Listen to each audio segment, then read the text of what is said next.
أعوذ بالله من الشيطان الرجيم. بسم الله الرحمن الرحيم.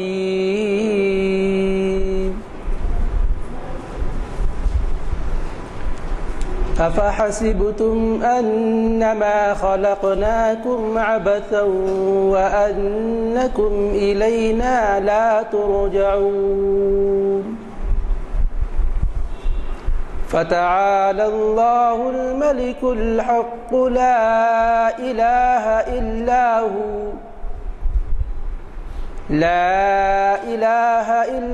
هو رب العرش الكريم.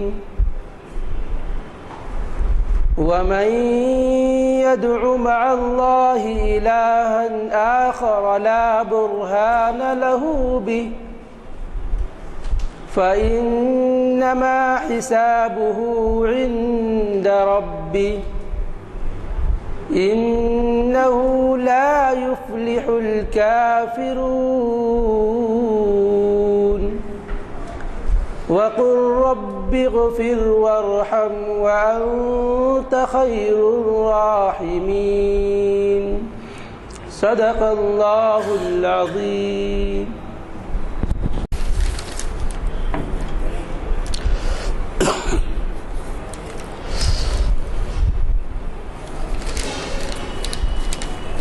السلام علیکم حضرات، جیسے کہ آپ واقف ہیں، آج ہمارے اعلامیہ نمبر 424 کا چوتھا آئٹم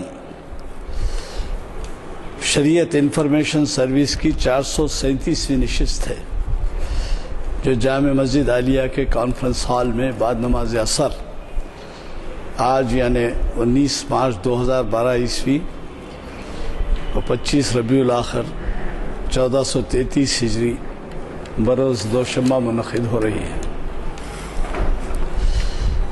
اور آپ کے جانے پہچانے نامور اسکالر تاریخ اسلام و عربی پروفیسر سید راشد نسیم ندوی صاحب ہم سے مخاطب ہو رہے ہیں، اور جیسے کہ آپ کو اس سے پہلے بھی بتایا جا چکا ہے کہ ہمارے مقررین حالات حاضرہ کے پیش نظر ایسے عنوانات سے ہمیں سرفراز فرماتے ہیں جن سے استفادے کی ہمیں سخت ضرورت ہوتی ہے۔ چنانچہ آج کا جو عنوان ہے، آپ کو خود اس کا اندازہ ہوگا کہ کس قدر اہم ہے: زبان کا استعمال شریعت کی روشنی میں۔ ہم دیکھتے ہیں، آئے دن تجربات ہوتے ہیں روزمرہ کے، کہ جو زبان کا استعمال ہوتا ہے اس میں اردو میں ایک محاورہ ہے بے لگام، تو بے لگام جو استعمال ہوتا ہے زبان کا، وہ کئی قسم کی برائیاں پیدا کرتا ہے، اور شریعت میں ایسی آزادی نہیں دی گئی کہ آپ جس طرح چاہیں، جس سے چاہیں، جس وقت چاہیں مخاطب ہوں اور اپنی زبان کا استعمال من مانے طریقے سے کریں۔ تو میرے خیال میں آج ہمیں بہت ہی اہم عنوان سے استفادے کا موقع ہے۔ مجھے یقین ہے کہ ہماری محافل کے لیے آپ خود ہمارے سفیر بن کر لوگوں میں کہتے ہوں گے کہ ایسے علماء کو، جن کو کہ بیرون ملک بھی بلایا جاتا ہے، ہوائی جہاز کے کرایہ دیے جاتے ہیں، 5 اسٹار ہوٹلوں میں ٹھہرایا جاتا ہے، وہ جب ہماری خدمت کے لیے آتے ہیں تو ان سے استفادے کے لیے سب کو موقع ہونا چاہیے اور سب کی کوشش ہونی چاہیے۔ کوشش کیجیے زیادہ سے زیادہ اپنے ہمراہ لیتے آئیں، کم از کم 1-2 ساتھیوں کو لائیں تو ان کو اندازہ ہوگا کہ آج کی اس مصروف ترین زندگی میں ایسی محافل جو عبادت کا درجہ رکھتی ہیں، ان سے ہمیں کیا کیا استفادہ ہو سکتا ہے۔ میں صرف پرسوں کے ایک عنوان کی طرف آپ کی توجہ دلا کر آج کے فاضل مقرر کو مدعو کروں گا۔ پرسوں کا عنوان یہ ہے 21 مارچ کا، اسلام اقبال کی نظر میں، اور آپ کے جانے پہچانے اسکالر جناب محمد ضیاء الدین نیر صاحب وہ ہمیں مخاطب کر رہے ہیں۔ 4 شنبے کو بعد اثر آپ اس محفل سے بھی استفادہ کرنا نہ بھولیں۔ میں پروفیسر صاحب سے گزارش کرتا ہوں کہ وہ اپنے دیے ہوئے عنوان سے ہمیں سرفراز فرمائیں۔ اس محفل کا آغاز قاری محمد مرتضیٰ صاحب کے خوش الحان خراج سے ہوا اور خادم محفل غلام یزدانی آپ سے مخاطب رہا۔ الحمدللہ رب العالمین والصلاة والسلام علی سید المرسلین وعلی آلہ واصحابہ اجمعین، اما بعد، فقد قال اللہ تبارک و تعالی فی القرآن المجید والفرقان الحمید، اعوذ باللہ من الشیطان الرجیم، بسم اللہ الرحمن الرحیم، الم نجعل له عینین ولسانا وشفتین وہدیناہ النجدین فلا اقتحم العقبہ وما ادراک ما العقبہ، صدق اللہ العظیم۔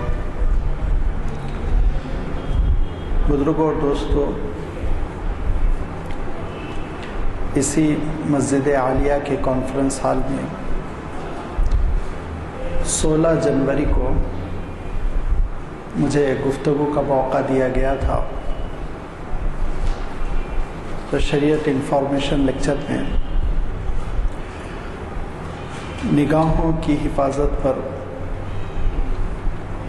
گفتگو کرنے کا موقع ملا تھا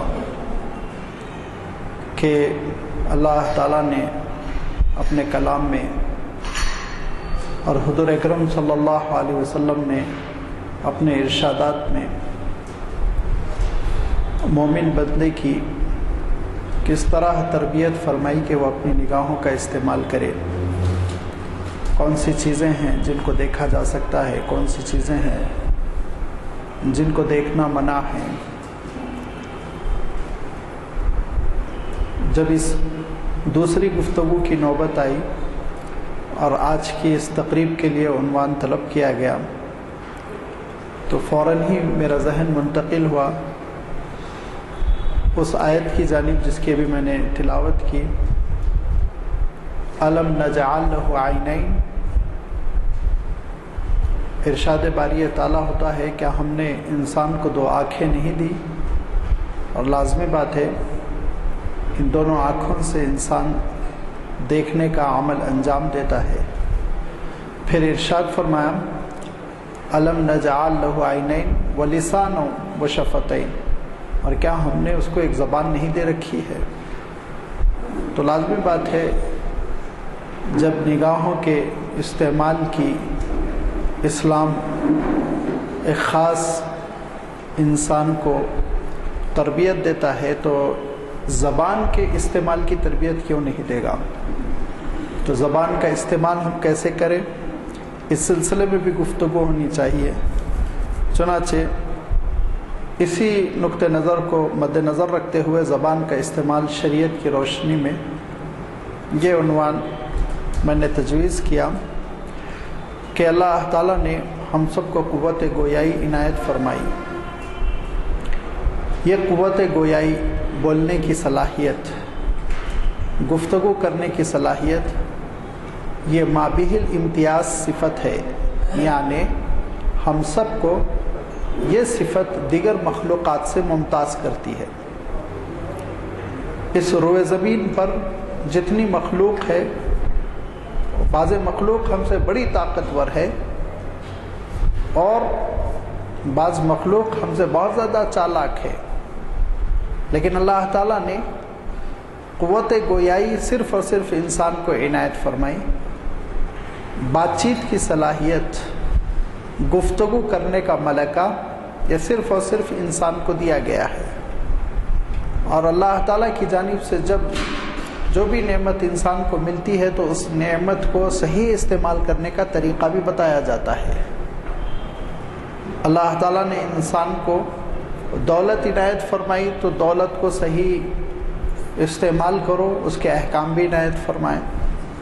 اللہ تعالیٰ نے انسان کو علم حاصل کرنے کی صلاحیت عنایت فرمائی تو یہ احکام بھی ارشاد فرمائے کہ علم کا صحیح مصرف کیا ہے، کیسے سیکھا جائے، کیسے سکھایا جائے۔ اور اللہ تعالیٰ نے انسان کو جب دیکھنے کی صلاحیت عنایت فرمائی تو پھر نگاہوں کے استعمال کے احکام بھی اللہ تعالیٰ نے بتلائے۔ جب اس نے قوت گویائی سے ہم سب کو ہمکنار فرمایا اور بولنے کی اللہ تعالیٰ نے ہم کو صلاحیت عنایت فرمائی تو لازمی بات ہے بات چیت کے احکام ہیں، زبان کو استعمال کرنے کے لیے رہنمائی کی گئی۔ اور جیسا کہ ابھی ایڈوکیٹ صاحب نے یہ ارشاد فرمایا کہ زبان بے لگام ہو، ایسا اسلام نے پسند نہیں کیا ہے، زبان کو لگام دی گئی ہے۔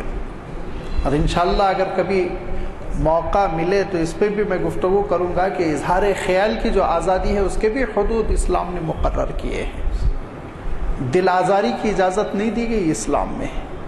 تو زبان کا جو انسان استعمال کرتا ہے وہ زبان کا استعمال بے محابہ نہیں کر سکتا، بغیر روک ٹوک کے جو چاہے وہ بولے، بلکہ زبان کے استعمال کے سلسلے میں احتیاط کرنے کے لیے اللہ تعالیٰ قرآن پاک میں ارشاد فرماتا ہے کہ ما یلفظ من قول الا لدیہ رقیب عتید، جو تم تلفظ کرتے ہو، ما یلفظ من قول، جو لفظ تم جملہ بولتے ہو تو ایک بات طے کر لو، سمجھ لو کہ اس کو ریکارڈ کرنے والے ہیں، رقیب عتید، بڑے وہ کمزور ہونے والے نہیں، طاقتور ہیں، نگرانی کرنے والے اور قابو رکھنے والے ہیں، وہ فوراً ہی ریکارڈ کرتے ہیں، لکھ لیتے ہیں، ریکارڈ کر لیتے ہیں۔ اور ریکارڈ سے معنی وہ ریکارڈ نہیں جو ٹیپ ریکارڈ میں ریکارڈ کیا جاتا ہے، ریکارڈنگ کے معنی اس کو محفوظ کر لیا جائے، چنانچہ وہ محفوظ کر لیتے ہیں۔ اب اس آیت کی تشریح میں مفسرین نے دو باتیں ارشاد فرمائیں۔ ایک بات تو یہ کہی گئی کہ ہر بری بات کو اور ہر بھلی بات کو لکھ لیا جاتا ہے، ایک بات تو یہ ارشاد فرمائی، لیکن حضرت عبداللہ ابن عباس رضی اللہ تعالیٰ عنہ پسند نہیں فرماتے اس رائے کو۔ اور حضرت عبداللہ ابن عباس رضی اللہ تعالیٰ عنہ کا نام آ جانے کے معنی یہ کہ تفسیر میں وہ اتھارٹی ہیں، وہ حضور اکرم صلی اللہ علیہ وسلم کی دعاؤں کا نتیجہ ہے۔ ان کا علم جو تفسیر کا تھا وہ علم حضور اکرم صلی اللہ علیہ وسلم کی نہ صرف صحبتوں خدمتوں کا نتیجہ تھا بلکہ دعاؤں کا نتیجہ تھا۔ آپ نے بارہا یہ روایت سنی ہوگی کہ حضرت عبداللہ ابن عباس رضی اللہ تعالیٰ عنہ جو حضور اکرم صلی اللہ علیہ وسلم کے چچا زاد بھائی ہیں، حضرت عباس رضی اللہ تعالیٰ عنہ کے لڑکے ہیں، بڑے کم عمر تھے، نو عمر تھے اور 8-10 سال کے تھے، حضور اکرم صلی اللہ علیہ وسلم کی خدمت میں رہا کرتے تھے۔ لیکن اللہ تعالیٰ نے ان کو اتنا پیارا بچپن عنایت فرمایا تھا کہ ایک جانب تو آپ صلی اللہ علیہ وسلم کی صحبت میسر ہے، دوسری طرف شعور بھی بیدار ہے۔ بہت سے بچے ہوتے ہیں بڑوں کے ساتھ رہتے ہیں لیکن شعور کے ساتھ نہیں رہتے، لیکن ایسا حضرت عبداللہ ابن عباس رضی اللہ تعالیٰ عنہ کے ساتھ نہیں ہوا۔ اس کم عمری میں صغر سنی میں حضرت عبداللہ ابن عباس کی کیفیت یہ تھی کہ رات بھر بیدار رہتے تھے تاکہ حضور اکرم صلی اللہ علیہ وسلم کے رات کے معاملات کو دیکھ سکیں۔ حضور اکرم صلی اللہ علیہ وسلم ایک رات آرام فرمانے کے لیے لیٹتے ہیں، نصف شب پر بیدار ہوتے ہیں، فرماتے ہیں نام الغلیم، لڑکا سو گیا ہے کیا؟ معلوم ہوا لڑکا نہیں سویا، حضرت عبداللہ ابن عباس جاگ رہے ہیں۔ وہ کہتے ہیں میں فوراً اٹھا اور دوڑا اور آپ کے وضو کا میں انتظام کیا اور پانی وغیرہ میں لے کے آیا۔ وہ زمانے میں نلوں کا تھوڑی زمانہ تھا کہ ہر گھر میں پانی، کچھ کنویں ہوتے تھے، کہیں سے پانی لانا پڑتا تھا، اسٹور کرنا پڑتا تھا۔ تو میں نے وضو کا اللہ کے رسول صلی اللہ علیہ وسلم کے انتظام کیا۔ وضو حضور اکرم صلی اللہ علیہ وسلم فرما لینے کے بعد تہجد کا وقت ہے، آدھی رات کا وقت ہے اور 2:30-3 بجے تک کسی کم عمر بچے کا جاگنا اور پھر خدمت کا یہ جذبہ، دوڑ دوڑ کے پانی لانا، وضو کروانا۔ حضور اکرم صلی اللہ علیہ وسلم خوشی سے سرشار ہوئے اور حضور اکرم صلی اللہ علیہ وسلم نے حضرت عبداللہ ابن عباس کو دعا دی، اللہم علمہ فی الدین وفقہہ التأویل۔ ہمارے پاس کیا ہے؟ ہمارے بڑوں کے اندر جب بچے سے کسی کام سے اگر خوش ہو جاتے ہیں تو دعا دیتے ہیں اللہ تیری عمر بڑی کرے. کتنی عمر بڑی ہوگی؟ بہرحال مرنا تو ہر حال میں ہے، اور عمر بھی اگر بڑی ہو بیماریوں مصیبتوں پریشانیوں کے ساتھ تو وہ بھی ایک وبال ہے. دعا بھی دیں تو کم سے کم کمپلیٹ دیں کہ اللہ صحت و سلامتی کے ساتھ طویل عمر دے. تو جگ جگ جیو صرف یہ کہہ دیا گیا، کیسے جیو، پریشانیوں کے ساتھ جیو، مصیبتوں کے ساتھ جیو، تمہاری ذمہ داری. لیکن اللہ کے رسول صلی اللہ علیہ وسلم نے درازی عمر کی دعا نہیں دی. حضور اکرم صلی اللہ علیہ وسلم جو دعا دیتے ہیں وہ یہ کہ اے اللہ اس لڑکے کو دین کی بصیرت عنایت فرما. یہ ہے دعائے نبوی. اس لڑکے کو دین کی بصیرت عنایت فرما اور علم تفسیر عنایت فرما. وعلمہ التأویل. تأویل اس زمانے میں تأویل القرآن یعنی تفسیر القرآن کے لیے استعمال ہوتا تھا. بڑی طویل بحث ہے تأویل کے معنی کیا ہے، تفسیر کے معنی کیا ہیں، دونوں میں فرق کیا ہے. تأویل سے تفسیر کا لفظ ہم کیسے استعمال کرنے لگے، لغوی اعتبار سے یہ ساری بحثیں ٹیکنیکل ہے، فنی ہے، علمی ہے، یہاں ان کا وقت نہیں ہے. حضور اکرم صلی اللہ علیہ وسلم کی دعا کا لب لباب اور خلاصہ یہی ہے، فرمایا اللہ اس لڑکے کو تفسیر کا علم دے دے. اب اللہ تعالیٰ نے حضرت عبداللہ ابن عباس رضی اللہ تعالیٰ عنہ کے سینے کو علوم قرآن اور تفسیر کے لیے ایسا کھولا کہ جس وقت وفات ہوئی تھی تو مدینہ منورہ میں شور تھا کہ آج قرآن مجید کا ترجمان اٹھ گیا، آج قرآن مجید کا ترجمان اٹھ گیا.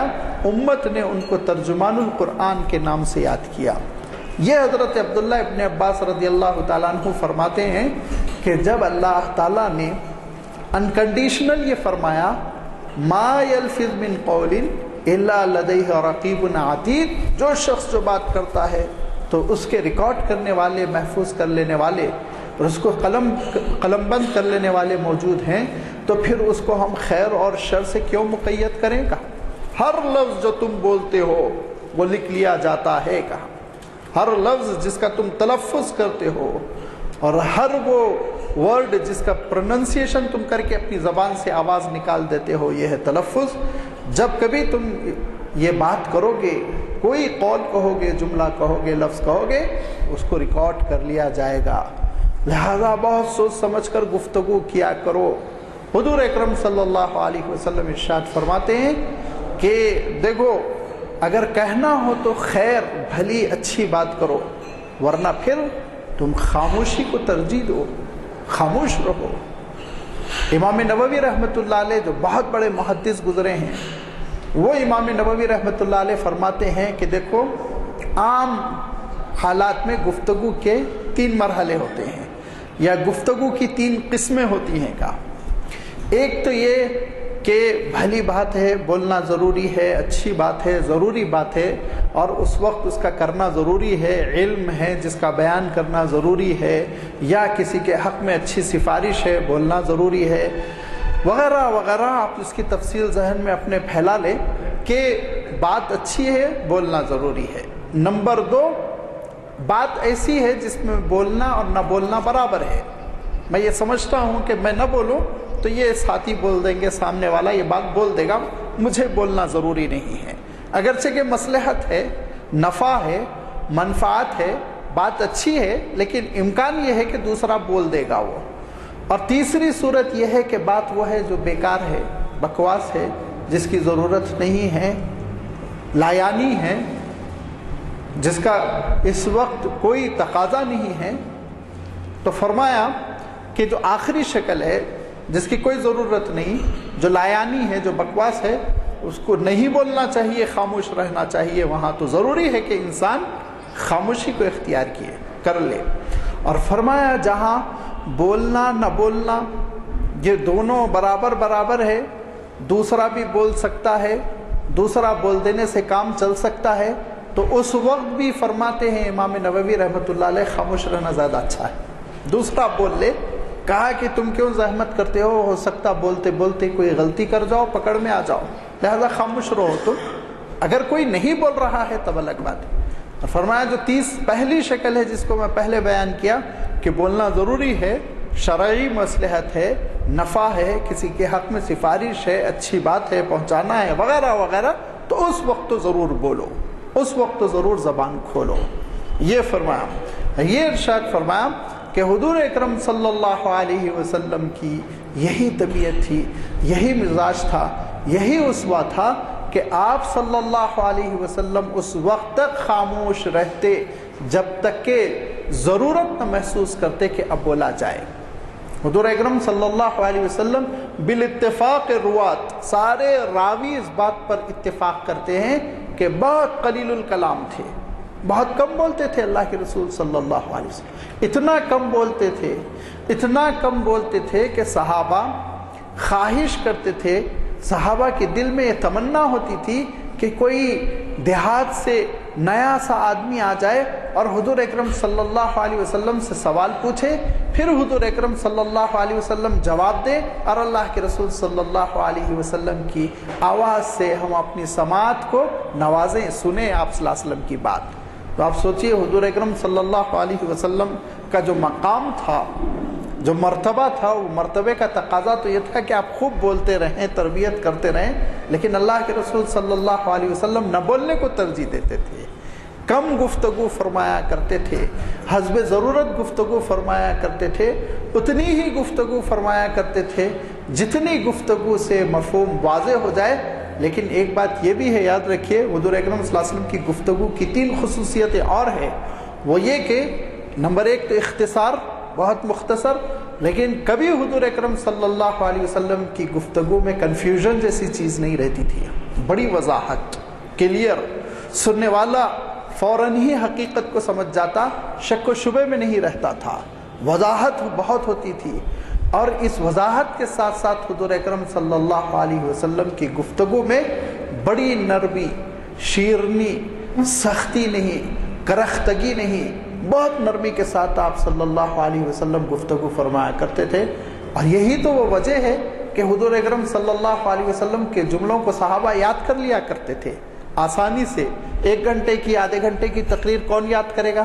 لیکن آدھے گھنٹے میں اگر ایک ہی جملہ کہا جائے تو کتنے لوگ یاد کر لیں گے، آپ اندازہ کیجئے۔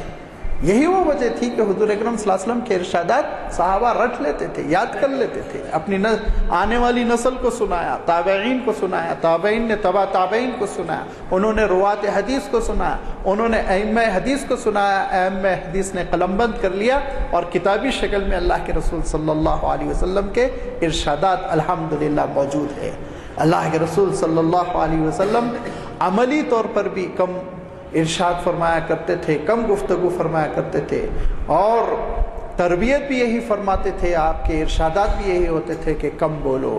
حضور اکرم صلی اللہ علیہ وسلم ارشاد فرماتے ہیں کہ جیسے ہی صبح ہوتی ہے جسم کے پورے اعضاء، ہاتھ، پیر، کان، ناک، سب زبان کو ڈانٹ ٹپٹ کرتے ہیں اور کہتے ہیں کہ اے جسم کے ٹکڑے، تیری وجہ سے اگر بلا آنی ہے تو آئے گی، بولے گی تو پٹیں گے ہم، اگر تو ٹھیک ٹھاک رہی تو ہم بھی آج ٹھیک ٹھاک رہیں گے، اور اگر تو نے کوئی گڑبڑ کر دی تو ہم مصیبت میں پھنسیں گے۔ یہ فرمایا کہ یہ زبان حال سے جسم کے اعضاء احتجاج کرتے ہیں کہ غلطی تو زبان کرتی ہے، گڑبڑ تو زبان کرتی ہے۔ ایک جملہ کسدی کسی پر، گھوسا کس کو پڑا؟ کن پٹی کو پڑا۔ گھوسا کس کو پڑا؟ پیٹھ کو پڑا، بیچاری پیٹھ کو سہنا پڑ رہا ہے، کن پٹی کو سہنا پڑ رہا ہے، یہ تو دانتوں تلے دب کے بیٹھ گئی آرام سے۔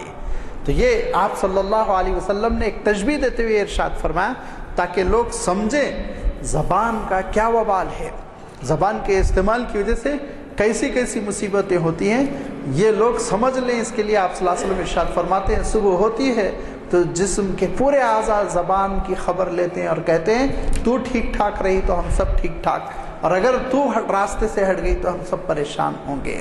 حضور اکرم صلی اللہ علیہ وسلم یہ ارشاد فرماتے ہیں کہ قیامت کے دن مجھ سے جو قریب ترین لوگ ہوں گے وہ لوگ ہوں گے جن کے اخلاق میرے اخلاق سے قریب ترین ہوں گے۔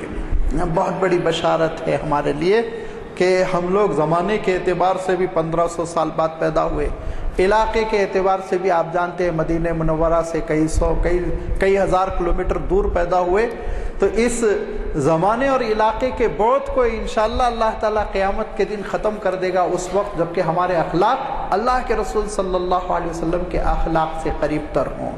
تو فرمایا کہ قیامت کے دن قریب ترین مجھ سے وہ لوگ ہوں گے جن کے اخلاق بڑے اچھے پیارے ہوں گے، عمدہ ہوں گے، اور فرمایا دور مجھ سے پھینک دیے جائیں گے السرسارون، المتشدقون، المتفیہقون، 3 الفاظ فرمائے، اور یہ تینوں الفاظ کی جو تشریح خود صحابہ نے پوچھی اللہ کے رسول صلی اللہ علیہ وسلم سے۔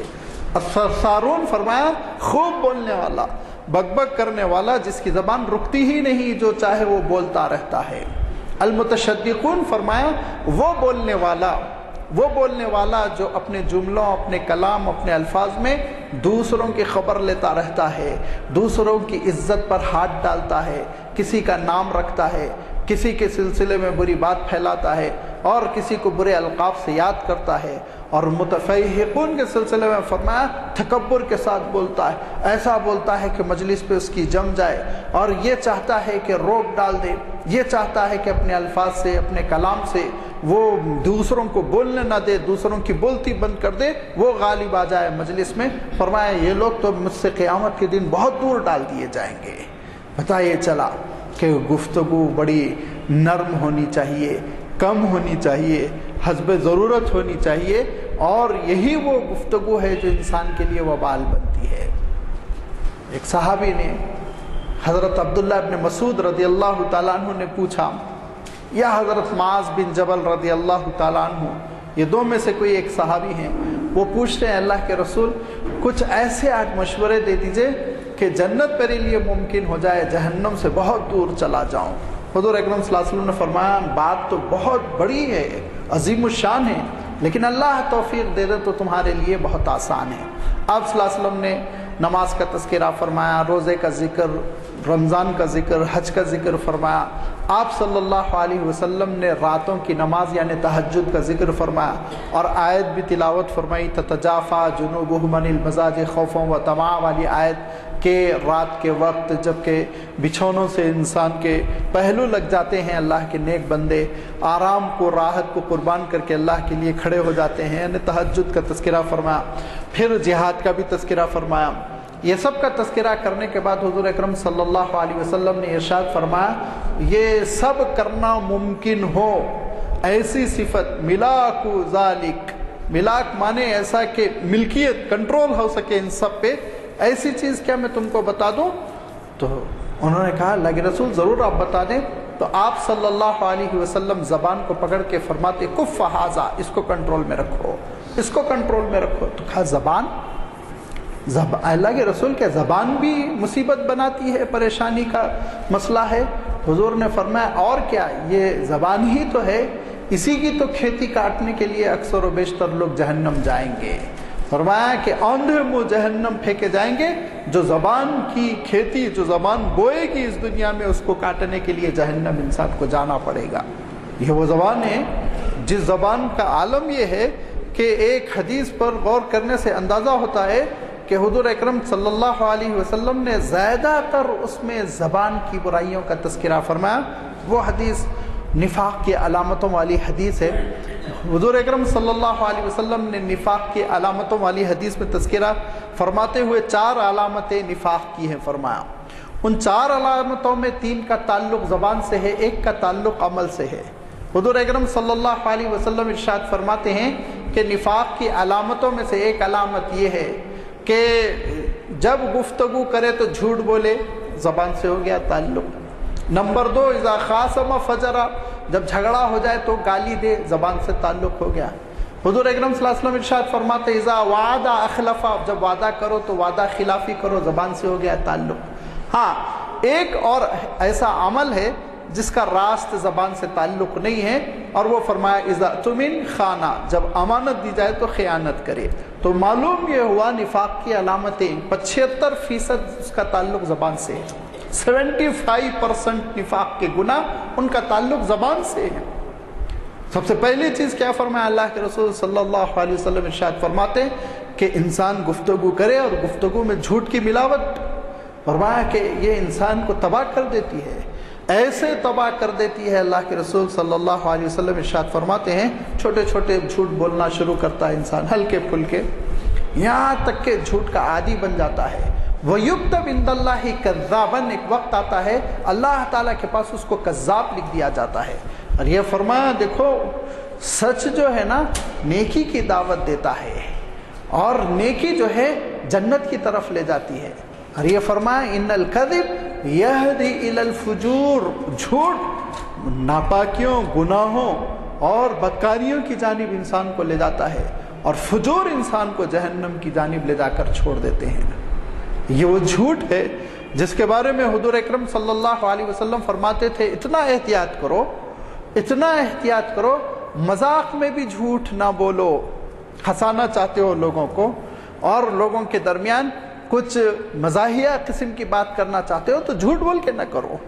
کوئی ایسی بات کرو جو خیالی قسم کی ہو، لیکن جھوٹ بول کے اب یہ اطلاع دے رہے ہیں کہ باہر تمہارے لیے پولیس والا کے کھڑا ہوا ہے، پریشان کر کے لطف لینا چاہ رہے ہیں، حالانکہ باہر کچھ نہیں ہے. یہ مذاق جھوٹ پر مبنی ہے. حضور اکرم صلی اللہ علیہ وسلم اس کو پسند نہیں فرماتے تھے، بالکل پسند نہیں فرماتے تھے. تو یہ زبان کی خطاؤں میں جو جھوٹ بکثرت نکل رہا ہے اور آج ایک آرٹ بن چکا ہے، کون کتنا اچھا جھوٹ بولتا ہے اس کا مقابلہ ہو رہا ہے اور اس کے اسٹیجز بنائے جا رہے ہیں. آپ سوچیں گے کہاں ہو رہا مقابلہ، کون سا اسٹیج؟ کبھی کوئی اشتہار میں نے نہیں دیکھا. اشتہار دیکھنے کی ضرورت نہیں ہے، آپ چلے جائیے کسی بھی سیاسی جلسے میں، آپ دیکھیے وہاں پہ جھوٹ کے ہی مقابلے ہو رہے ہیں.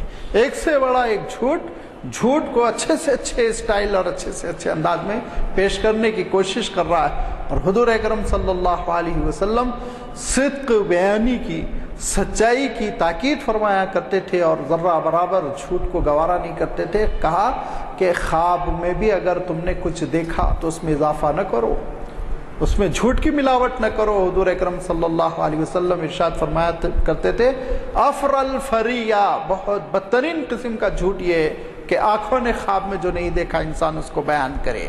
تھوڑا سا کبھی 30 مارخواں ہونے کے لیے، اپنی بزرگی جتانے کے لیے یا لوگوں میں روب ڈالنے کے لیے تھوڑا خواب میں ملاوٹ کر دی اور غلط سلط خواب بیان کر رہے ہیں.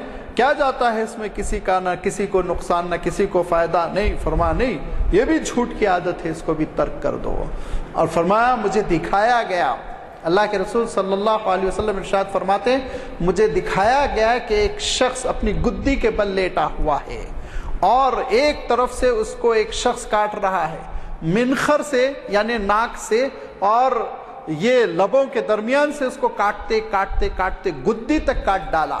اس کے بعد دوسرے پہلو اس کا چہرہ بدل دیا، دوسرے پہلو اس کا چہرہ کر دیا، اس طرف سے کاٹنا شروع کیا، گدی تک پہنچ گیا، پھر اس طرف پھیر دیا، ادھر سے کاٹا، پھر اس طرف پھیر دیا، اس طرف سے کاٹا. اور جب وہ چہرہ دوسری طرف پھیرتا تو کٹا ہوا چہرہ پھر چپک جاتا، پھر صحیح ہو جاتا. میں نے پوچھا فرشتے سے یہ کون ہے؟ تو انہوں نے کہا یہ وہ ہیں جو دنیا میں جھوٹ بولا کرتے تھے، دنیا میں جھوٹ بکا کرتے تھے، جھوٹ کو اختیار کرتے تھے. ان کی یہ سزا ہے جو دی جا رہی ہے. یہ زبان ہی کی تو خطا ہے، زبان ہی کی تو کھیتی ہے جس کو کاٹنے کے لیے اس دنیا میں بیج بوتا رہے گا، کاٹنے کے لیے اس کو جہنم جانا پڑے گا اور اس برے انجام سے دوچار ہونا پڑے گا. اللہ تعالیٰ نہ صرف ہم سب کی، سارے اہل ایمان کی سے حفاظت فرمائیں. پھر یہی وہ زبان ہے جو غیبت کرتی ہے، یہی وہ جو زبان ہے غیبت کرتی ہے. غیبت کرنے میں مزہ آتا ہے، کتنا غیبت کرتی ہے گھنٹوں، اور کتنا مزہ آتا ہے، دل لگتا ہے اور ٹائم پاس ہوتا ہے. اور انسان یہ نہیں سوچتا کہ اللہ تعالیٰ کیا ارشاد فرما رہا ہے کہ تم اپنے مرے ہوئے بھائی کا گوشت کھا رہے ہو، فَكَرِهْتُمُوهُ، تم کو ناپسند کرنا چاہیے، چھوڑ دینا چاہیے غیبت. زبان ہی کی تو یہ ایک کھیتی ہے جس کے بیج غیبت کی شکل میں وہ بو رہا ہے. یہ وہ غیبت ہے جس کے بارے میں حضور اکرم صلی اللہ علیہ وسلم اتنے محتاط تھے، اتنے محتاط تھے کہ امہات المؤمنین میں سے ایک ام المؤمنین حضور اکرم صلی اللہ علیہ وسلم کی خدمت میں بیٹھی ہوئی ہیں اور یہ ارشاد یہ کہتی ہیں کہ اللہ کے رسول وہ جو ہے نا، انہوں نے یہ کہا، کہہ کے ہاتھ کے اشارے سے گڈے پن کو بتاتی ہیں. چھوٹی والی جو ہے نا، وہ گڈی جو ہے نا، وہ لفظ نہیں کہا انہوں نے، ہاتھ کے اشارے سے کہا، وہ یوں کہتی ہیں. تو حضور اکرم صلی اللہ علیہ وسلم نے کہا کہ خدا کے لیے گناہ میں مجھے ملوث نہ کرو. کہا میں کیا صرف اشارہ کیا؟ کہا نہیں، تم نے غیبت کی ہے، سیدھا سیدھا برائی بیان کی. ایک شخص جو اس مجلس میں موجود نہیں ہے، اس شخص کی تم برائی بیان کر رہے ہو. غیبت ہے، اللہ تعالیٰ پسند نہیں فرماتا. ایک صحابی نے ایک دوسرے صحابی کے سلسلے میں کچھ کہہ دیا وہ ایسے ہی الفاظ رہے ہوں گے، میں تحقیق تو نہیں ہے، لیکن جیسے وہ کانا ہے کہہ رہا تھا، یا وہ نکٹا ہے کہہ رہا تھا، وہ کالا ہے نا وہ کہہ رہا تھا، ایسا کچھ کہا تو حضور نے فرمایا غیبت کرتے ہو تم؟ کہا نہیں اللہ کے رسول، وہ واقعتاً ایسے ہی ہیں، وہ واقعتاً ایسے ہی ہیں، میں سچ بول رہا ہوں۔ تو حضور نے فرمایا یہی تو غیبت ہے، وہ واقعتاً ہے جس میں واقعی طور پر یہ برائی ہے، وہ برائی کو بیان کرنا ہے، اس کے پیٹھ پیچھے یہ غیبت ہے، اور اگر اس کے اندر یہ برائی نہیں ہے اور تم بیان کر رہے ہو، وہ تو بہتان ہے، وہ تو بہتان ہے جس پہ 40 کوڑے لگتے ہیں۔ اگر ہے موجود تو غیبت ہے، نہیں ہے تو بہتان ہے۔ زبان ہے جو بہتانے لگاتی پھرتی ہیں، لوگوں کے اوپر دروغ گوئی کرتی پھرتی ہے، لوگ ایماندار ہے زبان ان کو بے ایمان قرار دے رہی ہے، لوگ مسلی ہیں، اچھے ہیں، نیک ہے، زبان ہے ان کو بے ایمان قرار دینے کی، برے کردار کا قرار دینے کی کوشش کر رہی ہے۔ اور اللہ تعالیٰ محفوظ رکھے، یہ جو جرنلزم اور پریس اور پرنٹ میڈیا اور الیکٹرانک میڈیا، جو یہ سب کچھ یہودیوں کی چھنی میں چھن کر آیا، تو اس میں لوگوں کی برائی بیان کرنا یہ ایک بہت بڑی مہارت بنا کر رکھ دی گئی ہے۔ اسلام اس کو پسند نہیں کرتا کہ کسی کی برائی بیان کی جائے، کسی کے گھروں میں کیمرے لگا لگا کے ان کی باتیں تم سنو، اور اس کے بعد ان کو تشت ازبام کرو اور ان پہ تبصرے کرو اور لوگوں کو ذلیل و رسوا کرو۔ اسلام اس کو پسند نہیں کرتا۔ اسلام گناہوں پہ پردہ ڈالنے کی بات کرتا ہے۔ اسلام یہ بات کرتا ہے کہ اگر واقعتاً جرم بھی صادر ہوا تو پردہ ڈالو، تاوقت کہ پھر لوگوں کی نگاہوں میں جرم خود آ جائے، از خود آ جائے، تب سزا دی جائے۔ جب اللہ تعالیٰ پوشیدہ رکھے تو تم بھی پوشیدہ رکھو۔ وَلَا تَجَسَّسُوا، فرما تم کو اس بات کی ضرورت نہیں کہ تجسس کرو، چھان بین کرو، لوگوں کے گھروں میں کیمرے ڈالو اور بٹنوں میں کیمرے لگا لگا کے لوگوں کو پھنسانے کی کوشش کرو۔ یہ کوئی اسلام کا مزاج نہیں ہے۔ اسلام تو بہت انسانی قدروں کی بات کرتا ہے۔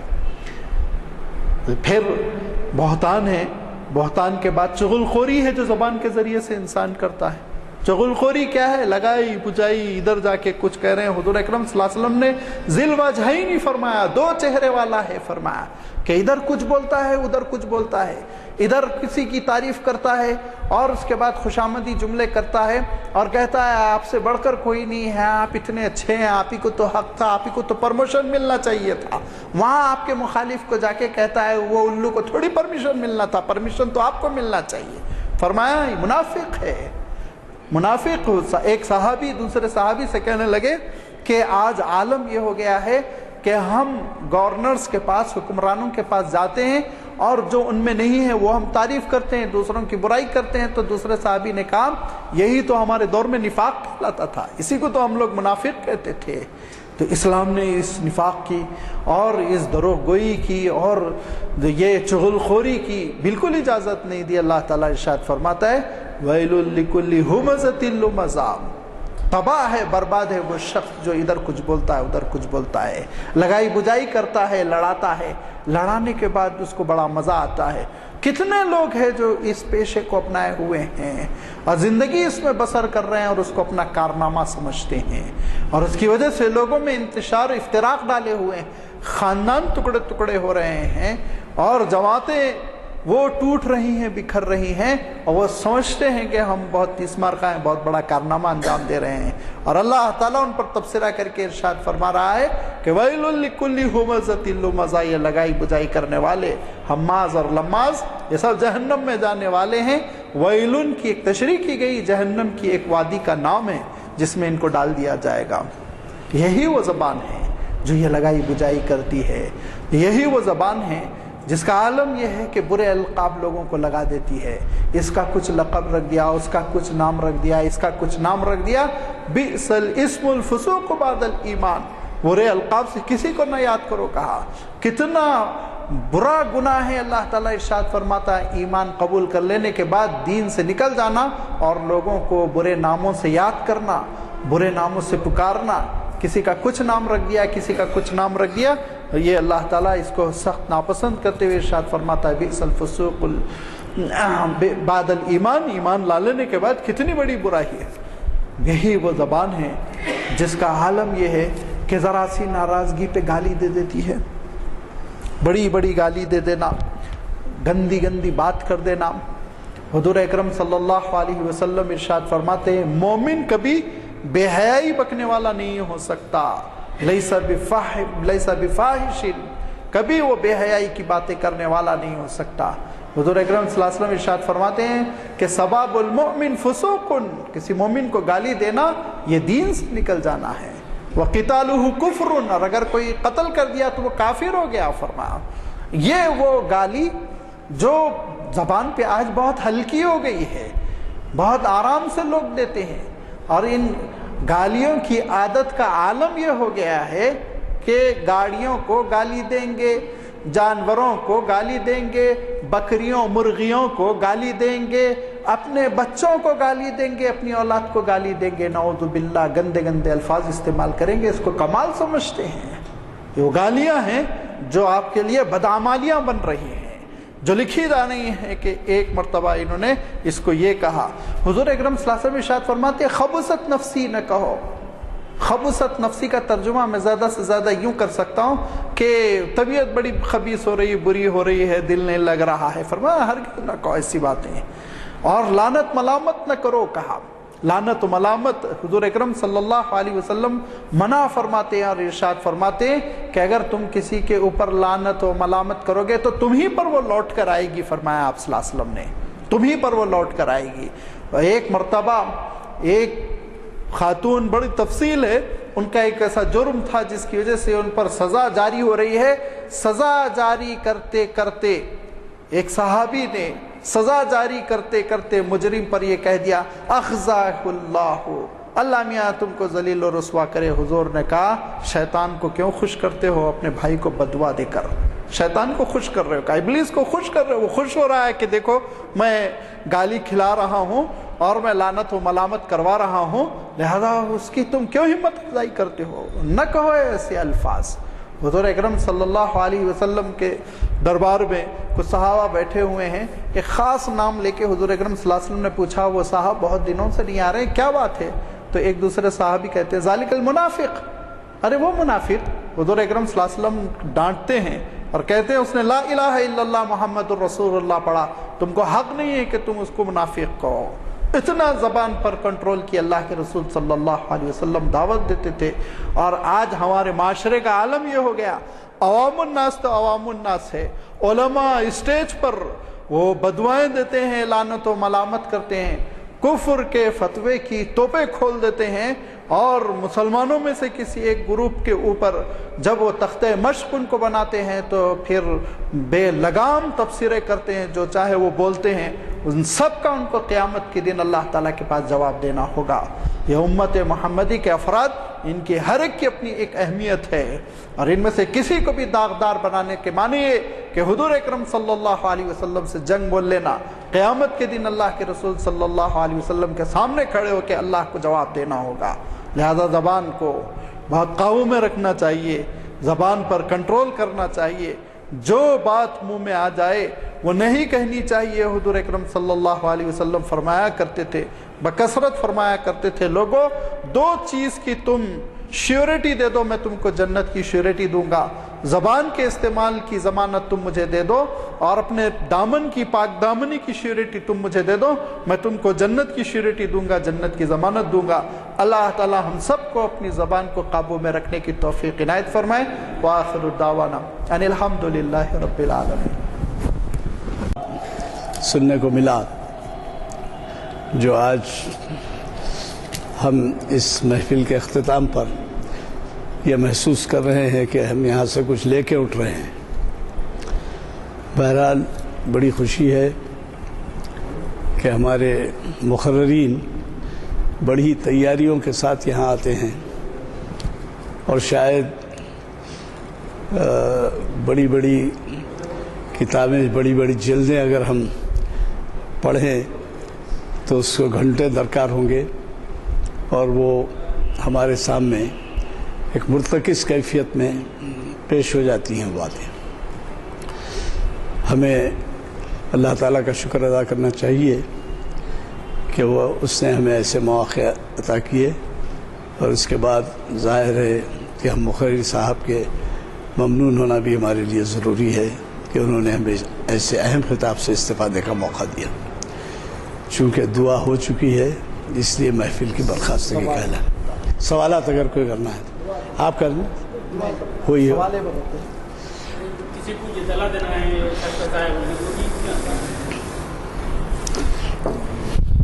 ذرا یہ کہاں گئے؟ 2-3 صورتوں میں اطلاع دینا ضروری ہوتا ہے. ایسے موقع پر وہ غیبت کا حکم لاگو نہیں ہوتا ہے، اور خود حضور اکرم صلی اللہ علیہ وسلم کے زمانے میں ایسے واقعات ہوئے کہ ایک خاتون آتی ہیں اور کہتی ہیں کہ 2 رشتے آئے ہیں مجھے. ایک معاویہ رضی اللہ تعالیٰ عنہ ہیں، ایک ابو الجہم ہے، تو میں دونوں رشتوں میں سے کون سا اختیار کروں؟ تو حضور نے فرمایا اما المعاویہ فسعلوک، معاویہ تو ذرا پیسے سے کچھ بھی نہیں ہے ان کے پاس، اما ابو الجہم جہاں رہا سوال ابو جہم کا تو وہ اپنے کاندھے سے لاٹھی اتارتے ہی نہیں، اور یہ بھی فرمایا کانا دراب للنساء، خوب پیٹتے ہیں عورتوں کو، اب سوچ سمجھ کے تم رشتہ کرو. جب ایسا مشورہ لینا ہو، کسی کے بارے میں آپ کو کوئی انفارمیشن ہو تو اس کا ذکر کرنا یہ بالکل غیبت میں نہیں آتا، یہ ضرورت شرعی ہے، اس موقع پہ آپ کو بات کرنا چاہیے. یا مثلا حکمراں کے پاس کورٹ میں جا کر گواہی دینا ہے، اب آپ بولیں قاتل کو میں قاتل نہیں بولوں گا، نہیں، یہ تو شہادت حق ہے، ضرورت شرعی ہے، یہاں آپ کو سچ بولنا ہے، جس نے جو جرم کیا وہ یہاں بولنا ہے. حضور اکرم صلی اللہ علیہ وسلم کی خدمت میں بھی گواہ آتے تھے اور بعض واقعات کی شہادت دیتے تھے. یہاں تک کہ ایک واقعہ تو قرآن مجید میں اس کا نوٹ لیا گیا کہ ایک واقعہ یہ ہوا کہ ایک صحابی حضور اکرم صلی اللہ علیہ وسلم کی خدمت میں یہ کہتے ہیں کہ عبداللہ ابن ابی ابن سلول نے یہ کہا ہے اللہ کے رسول کہ لَيُخْرِجَنَّ الْأَعَدُّ مِنْهَا الْأَذَلَ، مدینہ جانے کے بعد ہم لوگ معزز مدینہ یہ سب باہر سے جو آئیں گے ان کو نکال کے پھینک دیں گے. تو حضور نے بلایا ان کو، عبداللہ ابن ابی ابن سلول کو، راس المنافقین تھا وہ، تو وہ کہا نہیں بالکل غلط ہے، یہ لڑکا غلط بول رہا، میں ایسا کچھ نہیں بولا. تو حضور نے گھور کے دیکھا ان کو، وہ پھر رات بھر جاگتے رہے، گھبرائے رہے کہ میں حضور کی خدمت میں ایسا ہو گیا جیسے کہ میں نے جھوٹ پہنچایا حالانکہ میں حق بولا تھا. صبح سورۃ المنافقون اتر گئی جس میں عبداللہ ابن ابی ابن سلول کی پوری قلعی کھول دی گئی، پول کھول دی گئی، اور حضور نے پھر ان صحابی سے کہا تم نے رات میں جو شکایت کی تھی وہ سچ تھی. تو معلوم یہ ہوا شکایت پہنچانا، حقیقت حال سے باخبر کرنا، بالخصوص جب معاملات ہو رہے ہوں. اب ایک صاحب لاکھوں روپے قرض دینے والے ہیں اور وہ صاحب جو قرض لے رہے لے کے ڈبانے ہی کی عادت ہے، تو ایسے موقعوں پہ اطلاع دینا یہ ضرورت شرعی ہے، اس میں کوئی حرج نہیں، کسی قسم کا کوئی حرج نہیں. اور کوئی صاحب سوال کرنا چاہیں گے؟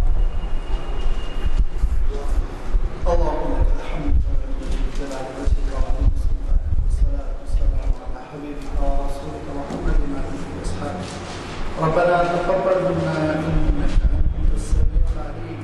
ربنا آتنا في الدنيا حسنه وفي الاخره حسنه